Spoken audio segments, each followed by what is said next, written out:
Team दृष्टि प्रस्तुत कर रही है किताबों की एक नई श्रृंखला prelims practice series.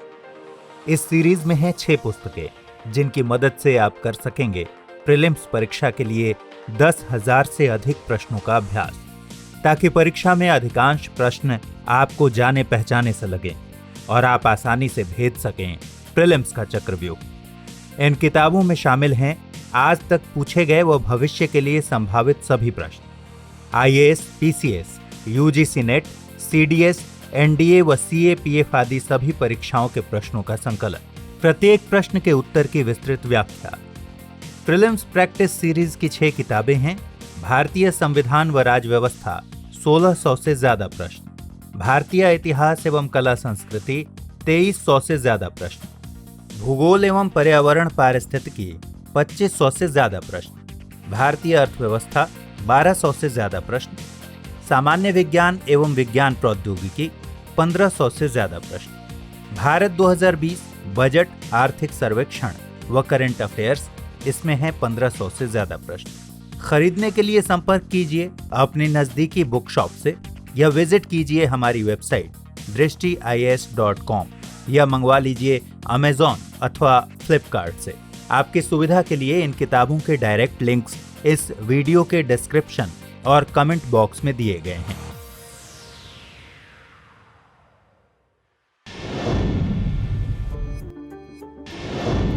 To the point programme में आपका स्वागत है। आज का हमारा टॉपिक है सुर्खियों में काकरापार परमाणु ऊर्जा संयंत्र 3।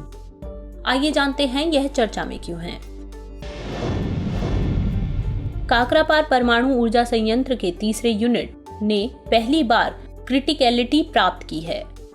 क्रिटिकलिटी का अर्थ है रिएक्टर का सामान्य परिचालन स्थिति में आना।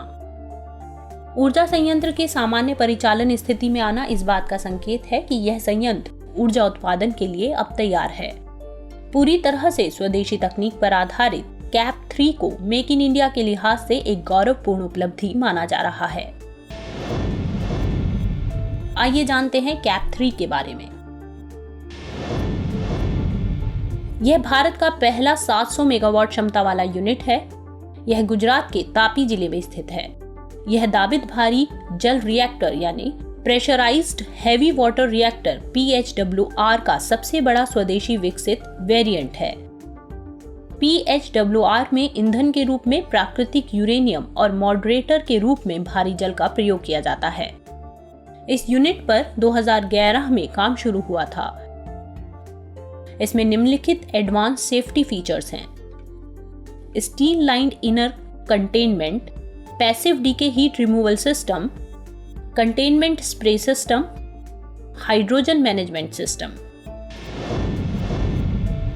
आइए डालते हैं एक नजर कुछ अन्य प्रमुख तथ्यों पर। काकरापार पावर प्लांट के 220 मेगावाट के पहले 2 यूनिट कनाडा की तकनीक पर आधारित थे। पहले यूनिट ने 6 मई 1993 को, जबकि दूसरे यूनिट ने 1 सितंबर 1995 को इलेक्ट्रिसिटी का कमर्शियल प्रोडक्शन करना शुरू कर दिया। काकरापार पावर प्लांट के चौथे यूनिट पर भी काम 2011 में शुरू हो गया था। इसकी भी क्षमता 700 मेगावाट ही है। यह nuclear power corporation of India limited NPCIL के उन 7 निर्माणाधीन रिएक्टरों में से एक है जिनके अगले साल तक क्रिटिकलिटी प्राप्त करने की संभावना है। भारत में PHWR तकनीक की शुरुआत 1960 के दशक में हुई थी। भारत अपनी न्यूक्लियर पावर कैपेसिटी को वर्तमान के 6,780 मेगावाट से बढ़ाकर 2031 तक 22,480 मेगावाट करने पर काम कर रहा है। आइए अब जानते हैं NPCIL के बारे में।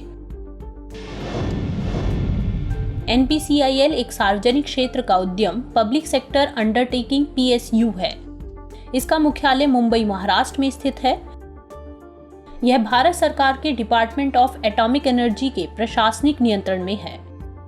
इसे कंपनी अधिनियम 1956 के अंतर्गत सितंबर 1987 को सार्वजनिक क्षेत्र की कंपनी के रूप में पंजीकृत किया गया था।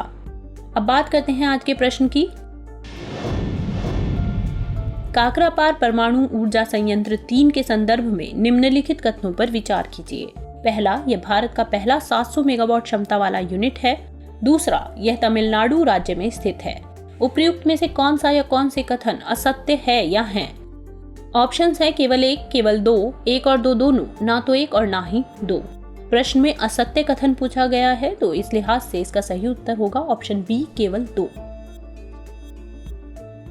हमारे वीडियो अंग्रेजी में देखने के लिए फॉलो करें हमारा ही दूसरा यूट्यूब चैनल दृष्टि IAS इंग्लिश।